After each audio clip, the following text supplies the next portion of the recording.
আমার কোশ্চেনটা ভাই একটু জটিল। আম, এই যে যেমন মানে আপনারা যখন বলেন, মানে মানুষ যখন জিজ্ঞেস করতে আসে আপনারা বলেন যে এটা হচ্ছে ইসলাম পন্থী, মানে ইসলাম মানে মানে কি বলে এটাকে, এটা হচ্ছে ইসলাম সম্মত করে না বা এটা করে না, আপনারা কোরআন হাদিসের রেফারেন্সটা এরকম দেন। আহ, তো ওইখানে তখন মানে বোঝা যায় আর কি। তো আমার কথা হচ্ছে এই যে কোরআন হাদিস তো এখন মানে অনেক সারা দেশে ওয়েল ডকুমেন্টেড, মানে অনেক চর্চা হয়, আহ, আপনার ইন্টারনেটেও মানে ইন্টারনেটাইজড হয়ে গেছে জিনিসটা, ইফ ইট মেক সেন্স। তো আমার কথা হচ্ছে এতই যদি সন্দেহাতীত থাকে কোরআন হাদিসের ভাষা নিয়ে, তাহলে মানে তাহলে এত ইয়ে কেন, মানে ইসলাম ধর্মের মধ্যে এত ফ্যাকশন কি জন্য? যেমন বাংলাদেশে আপনি দেখেন যে একজন বলে আরেকজনকে কাফের, এটা বলে ইসলাম সম্মত না, ওইটা বলে ইসলাম সম্মত না, এটা তাহলে কি কি জন্য?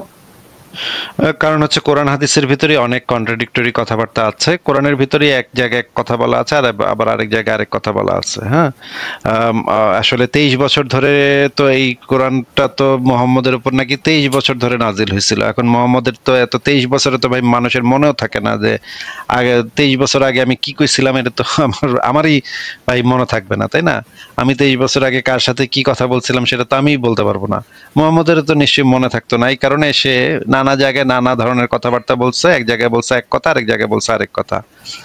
এখন এই কন্ট্রাডিকশন যখন তৈরি হয়েছে, পরবর্তী সময়ে আগের আয়াত আর পরের আয়াতকে যদি পাশাপাশি আপনি রাখেন, দেখবেন যে এইটার ভিতরে সরাসরি দেখা যাচ্ছে কন্ট্রাডিকশন। আপনাকে একটা উদাহরণ দেই, যেমন ধরেন মদ খাওয়ার যে আয়াতগুলা আছে, সেই মদ খাওয়ার আয়াতগুলা প্রাথমিক একদম প্রথম যে আয়াতটা মদ খাওয়ার আয়াত, সেই আয়াতে বলা আছে মদের প্রশংসা করা হয়েছে যে তারা তোমরা এখান থেকে মদ বানাও, মদ উৎপন্ন করে খাও।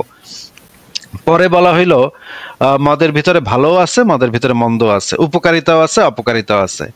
3 নম্বর আয়াতে বলা হইলো যে তোমরা মদ্যপান অবস্থায় তোমরা নামাজের ধারে কাছে যেও না। হ্যাঁ, যখন আলী হচ্ছে গিয়ে এই মদ খেয়ে দেখা গেছিল, আলী মদ খেয়ে সেই সময় কিন্তু মানে সেই সময় পর্যন্ত কিন্তু মদ খাওয়া কিন্তু মানে জায়েজ ছিল। সাহাবীরা কিন্তু রীতিমতো প্রচুর পরিমাণে মদ খাইতো। আলী একবার মদ টদ খায়, নামাজে দাঁড়ায়, সে বুলবাল সূরা পড়ছে, বুলবাল সূরা পড়ে সূরার অর্থ গেছে পাল্টায়া। এইটা নিয়ে সাহাবীদের ভিতরে গ্যাঞ্জাম। এখন এই জন্য আবার করছে কি, পরে গিয়া মোহাম্মদ বলতেছে তোমরা মদ খেয়ে নামাজের ধারে কাছে এসো না। শেষে গিয়া তখন বলতেছে তোমরা মদকে সম্পূর্ণভাবে হারাম করা হইলো। হ্যাঁ, হারাম করা হইলো, এটা সরাসরি বলা নাই, বলা হচ্ছে যে মদ হচ্ছে অপবিত্র শয়তানের কাজ। হ্যাঁ, মদ হচ্ছে অপবিত্র শয়তানের কাজ। জিনিসটা একটু খেয়াল রাখেন। হ্যাঁ, আমি আপনাকে যেটা বলতেছি, মদ হচ্ছে অপবিত্র শয়তানের ইনভেনশন অফ ডেভিল, ঠিক আছে? এই আরো মজার ব্যাপার হচ্ছে মোহাম্মদ আবার আরেক জায়গায় বলতেছে জান্নাতে নাকি মদ দেয়া হবে। তাহলে তুই বেটা জান্নাতে শয়তানের ইনভেনশন তুই কেন দিবি মুমিনদেরকে? যে জিনিস শয়তান ইনভেন্ট করছে, যে জিনিস শয়তান বানাইছে, শয়তানের কাজ যেটা, সেইটা তুই জান্নাতে গিয়া মুমিনদের কেন খাওয়াবি? তুই তো আল্লাহর জিনিস খাওয়াবি, তুই জান্নাতে গিয়া শয়তানের জিনিস কেন খাওয়াবি? মানে দেখেন, প্রথম থেকে শুরু করেন। 1 নম্বর কথা হচ্ছে যে তোমরা মদ পান করো, এই জিনিসটাকে স্বীকৃতি দেওয়া হচ্ছে। 2 নম্বর ব্যাপার হচ্ছে মদের ভিতরে উপকারিতা অপকারিতা, এটা দুইটা আছে, সেটাই বলা হচ্ছে। 3 নম্বর হচ্ছে নামাজের মদ খেয়ে নামাজে দাঁড়াও না, মানে হচ্ছে অন্য সময় মদ খাওয়া যাবে কিন্তু নামাজের সময় মদ খাওয়া যাবে না। নেশাগ্রস্ত অবস্থায় মদ মানে নামাজে দাঁড়ানো যাবে না, এইটার হুকুম দেওয়া হচ্ছে। 4 নম্বর হচ্ছে মদ হচ্ছে অপবিত্র শয়তানের কাজ। আবার 5 নম্বর কথা হচ্ছে জান্নাতে গিয়ে মদ দিবে। এই 5টা জিনিসটা যদি আপনি পাশাপাশি রাখেন, যে কোনো যুক্তিবাদী মানুষ তো বুঝতে পারবে যে এখানে এক এক সময়ে এক একটা ঘটনার পরিপ্রেক্ষিতে এই জিনিসগুলা হয়েছে। এইটা কোনো আলটিমেট ডিভাইন কোনো একটা মানে নির্দেশনা না।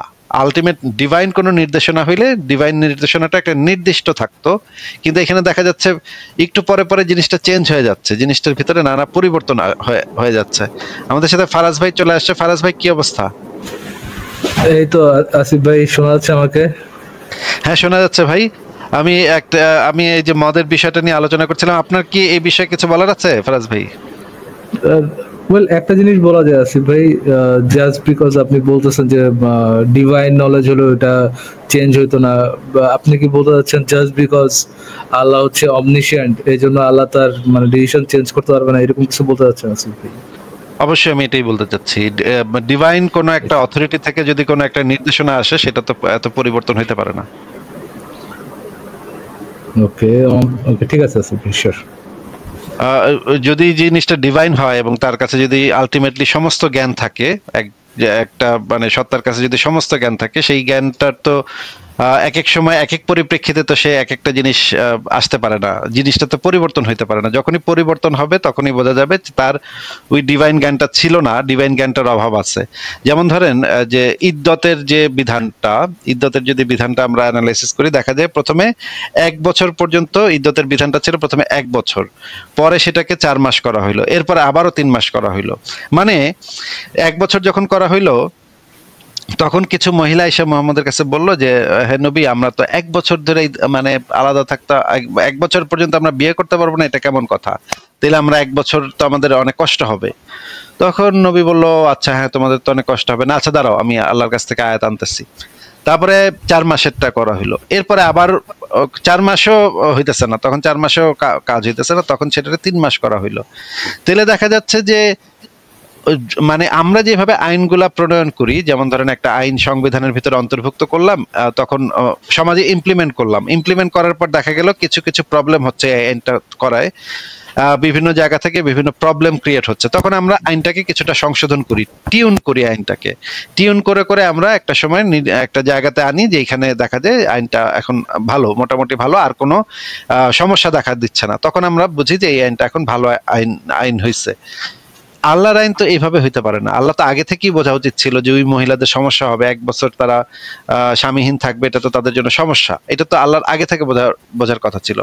তাহলে এইগুলা তো মানে মারাত্মক কন্ট্রাডিকশন। এখন এই জিনিসগুলোর কারণে দেখা গেছে যে ইসলামের ভিতরে নানা পথ, নানা ফেরকা, নানা মতবাদ, নানা ইয়া তৈরি হয়ে গেছে। এক একজন এটাকে এক একভাবে ব্যাখ্যা করছে, একজন ব্যাখ্যা করছে এইভাবে, আরেকজন ব্যাখ্যা করছে এইভাবে। এটা তো যদি ডিভাইন হইতো, ডিভাইন হইলে তো এটার অন্য কোনো ব্যাখ্যার কোনো সুযোগই থাকতো না, অন্য কোনো ব্যাখ্যা মানুষ করতেই পারতো না, মানুষের পক্ষে সম্ভব হইতো না যে অন্য কোনোভাবে ব্যাখ্যা। যেমন ধরেন আরেকটা জিনিস, যে কোরআনে বলা আছে যে আল্লাহর বাণী কেউ পরিবর্তন করতে পারে না। ইভান সাবিন ভাই, আপনি তো জানেন যে কোরআনে বলা আছে আল্লাহর বাণী কেউ পরিবর্তন করতে পারে না, তাই না? রাইট। কোরআনে বহু জায়গায় বলা আছে আল্লাহর বাণীকে কেউ বিকৃত করতে পারে না, পরিবর্তন করতে পারে না। আরেক জায়গায় বলা আছে তোরা হইতেছে আল্লাহর বাণী, তোরাটাও ছিল আল্লাহর বাণী, এটাও বলা আছে কোরআনে। আবার মুসলমানরা বিশ্বাস করে তাওরাত, ইনজিল এগুলো নাকি বিকৃত হয়ে গেছে। তাহলে আল্লাহর বাণীকে যদি কেউ বিকৃত বা পরিবর্তন করতে না পারে, তাহলে তোরা যদি আল্লাহর বাণী হয়ে থাকে, তাহলে এইটাকে মানুষ বিকৃত করলো কেমনে? এইটা তো মানে সরাসরি কন্ট্রাডিকশন, একদম চোখের উপরে দেখা যায়, মানে চোখ দিয়ে দেখা যাচ্ছে, খালি চোখে দেখা যাচ্ছে যে এটা একটা কন্ট্রাডিক্টরি বক্তব্য, তাই না ইভান সাবিন ভাই? জি। এই সমস্ত কারণেই এক একজন এক একভাবে ব্যাখ্যা করতেছে, ব্যাখ্যা করার কারণে এই নতুন নতুন সমস্যাগুলো তৈরি হচ্ছে, যেটা সব ধর্মেরই একটা কমন বৈশিষ্ট্য। কারণ এই জিনিসগুলো তো আসলে মানুষই তৈরি করছে, যেহেতু মানুষের ভিতরে কন্ট্রাডিকশন আছে, মানুষ তো তৈরি করলে এটার ব্যাখ্যাতেও কন্ট্রাডিকশন থাকবে, স্বাভাবিক। হ্যাঁ ইভান সাবিন ভাই, আর কি কিছু বলবেন আপনি? জি, এই সম্পর্কিত অনেকটা এই সম্পর্কিত একটা প্রশ্ন। এই যে আপনারা বলেন যে আই মিন এটার একটু সত্যতাও আছে। আই ফিল লাইক যে মানে এই ইসলাম হচ্ছে আপনার এক্সট্রিম যে ব্যাপারটা, কিন্তু তাহলে আপনি যদি দেখেন মানে ইসলামিক গোল্ডেন এজ যেটা, ওটা কিন্তু এক্সিস্ট করতো এবং থ্রাইভও করছে এক সময়। মানে এটা তাহলে কিভাবে হলো? ওটাও তো থিওক্রেটিক রাষ্ট্র ছিল না, ওই সময় হচ্ছে গিয়ে মানে গ্রিসের যে ফিলোসফির যে বইগুলা তারা অনুবাদ শুরু করছিল, এবং অনুবাদ করার পরে তারা গ্রিক ফিলোসফি দ্বারা তারা ইসলামে যখন অনেক দেশ তারা দখল করে অনেক সম্পদ যখন তারা জমা করতে পারছে, সম্পদ জমা করলে যে জিনিসটা হয় যে মানুষ ফিলোসফি, সায়েন্স এই সমস্ত বিষয়ে মনোযোগ দেয়। এটা পৃথিবীর বিভিন্ন সভ্যতাতেই দেখা গেছে, রোমান সভ্যতা, গ্রিক সভ্যতা, সব সভ্যতাতেই দেখা গেছে যখন তারা যুদ্ধ করে একটু টাকা পয়সা জমায়, টাকা পয়সা ধন সম্পদ যখন কেন্দ্রীয়ভাবে যখন ধন সম্পদ আসে বেশ পরিমাণে, তখন তারা ফিলোসফি বিজ্ঞান এগুলোর চর্চা করে, আর্কিটেকচার এই সমস্ত জায়গা দিকে মন দেয়। এই যে যখন তারা দেখা গেল অনেক দেশ দখল করে বেশ কিছু পয়সাপাতি উপার্জন করছে, তখন তাদের মধ্যে ওই ফিলোসফির যে গ্রিক ফিলোসফির বইগুলা, সেই বইগুলা অ্যারিস্টটলের, বিশেষ করে অ্যারিস্টটলের বইগুলা তারা অনুবাদ করা শুরু করলো এবং অ্যারিস্টটলের ফিলোসফির চর্চা শুরু করলো। এই চর্চার ফলাফল হিসেবে তারা এই যে ইসলামের যে গোল্ডেন এজ, সেই গোল্ডেন এজের মূল চালিকা শক্তি ছিল অ্যারিস্টটলের বইগুলা। অ্যারিস্টটল যদি না থাকতো তাহলে ইসলামের কোনো স্বর্ণযুগ থাকতো না। অ্যারিস্টটল হচ্ছে একজন ব্যক্তি যিনি ইসলামী মানে একটা গোল্ডেন এজের জনক বলা যেতে পারে। সেটা আসলে ইসলামের কারণে হয় নাই, সেটা অ্যারিস্টটলের বইগুলাকে আরবিতে অনুবাদ করার কারণে হয়েছিল। এখন এই জিনিসগুলা ইসলামের যে গোল্ডেন এজ, সেই গোল্ডেন এজের সমস্ত লোকদের, যারা বিখ্যাত ব্যক্তি, দার্শনিক, বিজ্ঞানী বা যাদের কথাই আপনি আনেন, তাদের জীবনে যদি আপনি পড়েন, আমি আপনাকে গ্যারান্টি দিতে পারি প্রত্যেকে অ্যারিস্টটল দ্বারা মানে মারাত্মক, অ্যারিস্টটল, টলেমি এদেরকে দ্বারা অথবা প্লেটো, এদেরকে দ্বারা মারাত্মকভাবে ইন্সপায়ার্ড ছিল। বিশেষ করে ইবনে সিনা মারাত্মকভাবে অ্যারিস্টটলের ফিলোসফি দ্বারা ইন্সপায়ার্ড ছিল। এরকম যাদের কথাই আপনি ধরবেন প্রত্যেকে অ্যারিস্টটলের ফিলোসফি দ্বারা ইন্সপায়ার্ড ছিল। এবং গ্রিক ফিলোসফি তাদের জন্য সবচেয়ে ইম্পর্টেন্ট জিনিস ছিল, পড়ালেখার জন্য সবচেয়ে ইম্পর্টেন্ট জিনিস ছিল তাদের গ্রিক ফিলোসফি। এবং তাদের যে বৈজ্ঞানিক আবিষ্কার, তাদের যে জ্ঞান অনুসন্ধান, এগুলো প্রত্যেকটার পেছনে এই জিনিসটা, ফিলোসফি তাদের পেছনে একটা চালিকা শক্তি হিসেবে কাজ করছে। এখন ইসলামের যে গোল্ডেন এজের জন্য ইসলামের আসলে সেরকম কোনো ভূমিকা নাই, এটার পেছনে ভূমিকা অন্য জিনিসের। হ্যাঁ, এবার বলেন। আচ্ছা, এটা না হয় ওই ইন্ডিভিজুয়াল, আপনি ইবনে সিনা বা এদের কথা বুঝলাম, কিন্তু ধরেন ওদের হেড অফ স্টেট যে ছিল বা যারা ছিল, ওদের ক্ষেত্রেও কি বিষয়টা প্রযোজ্য? মানে ওরাও কিভাবে? হ্যাঁ, ওদের ক্ষেত্রে প্রযোজ্য। কারণ হচ্ছে সেই সময় মুতাজিলা দার্শনিকদের উদ্ভব ঘটছিল। আপনি যদি ইসলামের হিস্ট্রি পড়েন দেখবেন মুতাজিলা দার্শনিকদের উদ্ভব। মুতাজিলারা যে জিনিসটা মনে করতো যে যুক্তি দিয়ে, ধর্মের বিষয়গুলোকে যুক্তি দিয়ে তারা বোঝার চেষ্টা করতো, এবং যুক্তির ক্ষেত্রে তারা গ্রিক ফিলোসফির যে যুক্তির মেথড, সেই মেথডগুলা ব্যবহার করত। এবং তারা বলতো যে আমরা যেটা যুক্তি দিয়ে বুঝতে না পারি সেটা তো আসলে মানে অন্ধবিশ্বাস হয়ে যায়, আমাদেরকে সবকিছু যুক্তি দিয়ে বুঝতে হবে।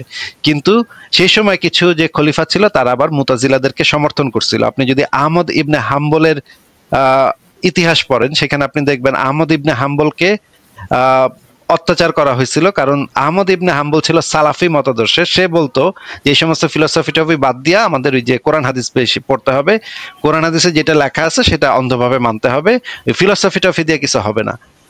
তখন যে জিনিসটা মানে সমস্যাটা দেখা দিল যে খলিফা ছিল মুতাজিলা দার্শনিকদের অনুরাগী। সেই খলিফা নিজেও ছিল একজন সেই সময়ের খলিফারাও কয়েকজন ছিল মুতাজিলা দার্শনিকদের চিন্তার সাথে, তাদের চিন্তাটা মিলতো। পরবর্তী সময়ে ইমাম ইবনে তাইমিয়া থেকে শুরু করে এই জিনিসগুলো আপনি পড়ে দেখেন, ইমাম ইবনে তাইমিয়ার হিস্ট্রি যদি আপনি পড়ে দেখেন, ইমাম ইবনে তাইমিয়া দীর্ঘ সময় জেলে ছিল। এই জিনিসগুলো যদি আপনি পড়ে দেখবেন সেই সময়ের খলিফারা ছিল মানে যুক্তি দিয়ে ধর্মকে বিচার করার পক্ষপাতী। আবার তারপরে আবার একটা পট পরিবর্তন হয়, তখন খলিফারা আবার সালাফি হয়ে যায়। এরপরের যখন খলিফারা আসে সেই খলিফারা আবার সালাফি, তখন আবার মুতাজিলা দার্শনিকদের আবার পিটান দেওয়া শুরু হয়। মুতাজিলা দার্শনিকটা তখন দেশ থেকে বিতাড়িত করা হয়, তাদেরকে অনেককে মেরে টেরে ফেলা হয়। মেরে টেরে ফেলার পরে এরপরে আপনি যখন সালাফিরা যখন খলিফা হিসেবে ক্ষমতাশালী হয়, তখন এরপর থেকে আপনি দেখবেন স্বর্ণযুগের সমাপ্তি হয়ে গেছে। এরপরে আপনি দেখবেন আর স্বর্ণযুগটা কিছু নাই। এরপর খলিফারা এসে মানে একদম মানে কট্টর যে শরিয়া, সেই শরিয়া যখন সমাজে অ্যাপ্লাই করে, তখন আর দেখবেন আপনি উন্নতির ধারাটা দেখবেন নিচের দিকে নেমে গেছে। যতক্ষণ পর্যন্ত ওই যে খলিফারা সেই ফিলোসফার যারা ছিল, ইসলামী ফিলোসফার যারা ছিল, তাদের কে সমর্থন করছে, ততদিন পর্যন্ত এই সোনালী ইসলামের যে সোনালী যুগটা, সেই সোনালী যুগটা সেই সময়ে ছিল। এর পরবর্তী সময় আপনি দেখবেন সেটা একদম নিচের দিকে নেমে গেছে, এবং এরপরে ওই কোরআন হাদিস চর্চা ছাড়া আর কিছুই হয় নাই, ফিলোসফির চর্চা, বিজ্ঞানের চর্চা আর কিছুই হয় নাই। এরপর সেই ধারাটা নষ্ট হয়ে যায়। হ্যাঁ বলেন।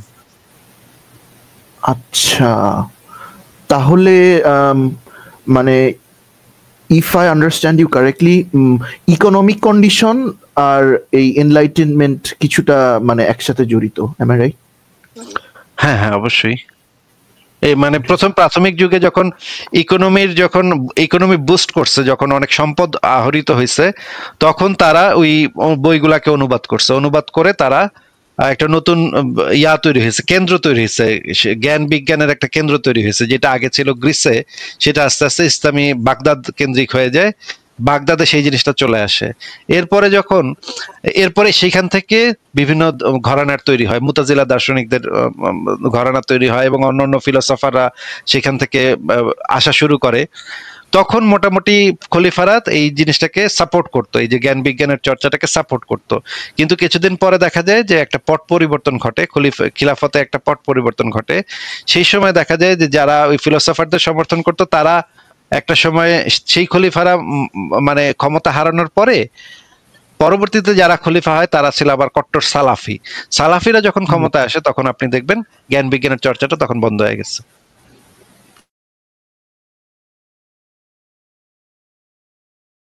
হ্যাঁ ইভান, আপনি কি আর কিছু বলবেন?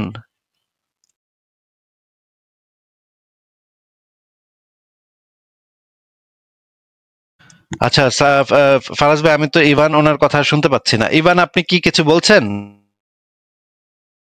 আমিও কিছু শুনতে পাচ্ছি না ভাই। ফারাজ ভাই, আমার কথা কি শোনা যাচ্ছে?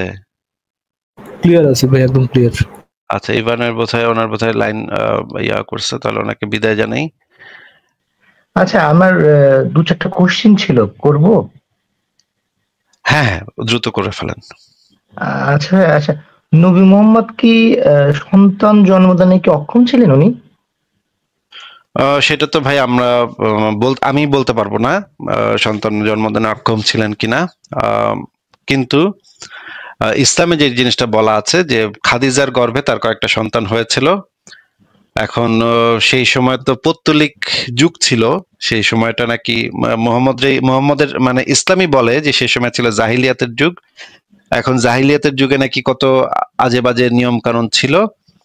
এখন সেই আজে বাজে নিয়ম কানুন গুলা ছিল কিনা সেটা তো আমরা হলপ করে বলতে পারি না। এখন এমনও হইতে পারে যে সেই সময় এরকম আজে বাজে নিয়ম ছিল যে বাচ্চা না হইলে এই হিন্দুদের ভিতরে যেটা আছে যে বাচ্চা না হইলে অন্য পুরুষকে আইনা তারপরে বাচ্চা জন্ম দেওয়ানোর।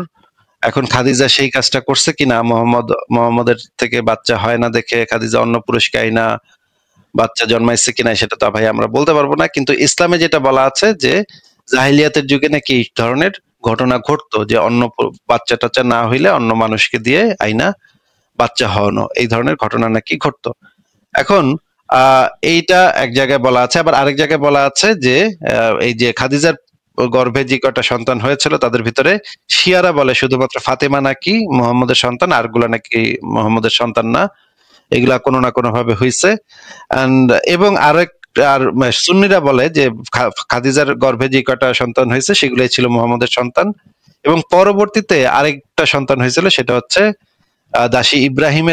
দাসী মারিয়া কিপ্তের গর্ভে যে ইব্রাহিম নামক বাচ্চাটা হয়েছিল সেইটা ছিল মোহাম্মদের সন্তান। কিন্তু সেটা নিয়েও আবার সন্দেহ আছে, কারণ আয়েশা এটা নিয়ে আবার একটা সন্দেহ করছিল। আয়েশা ছিল যে এই ইব্রাহিমের চেহারার সাথে মোহাম্মদের চেহারার কোনো মিল নাই, এটা কিভাবে নবীর সন্তান হইতে পারে, এটার সাথে চেহারার কোনো মিল নাই।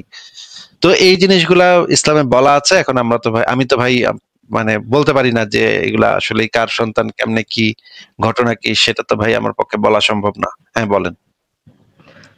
মানে ওটাও আমাদের জানার বিষয় না, কিন্তু প্রশ্নটা এরকম আসে যে ওনার আরো 12 14 জন স্ত্রী ছিলেন, কিন্তু তাদের তো কোনো সন্তান হয়নি।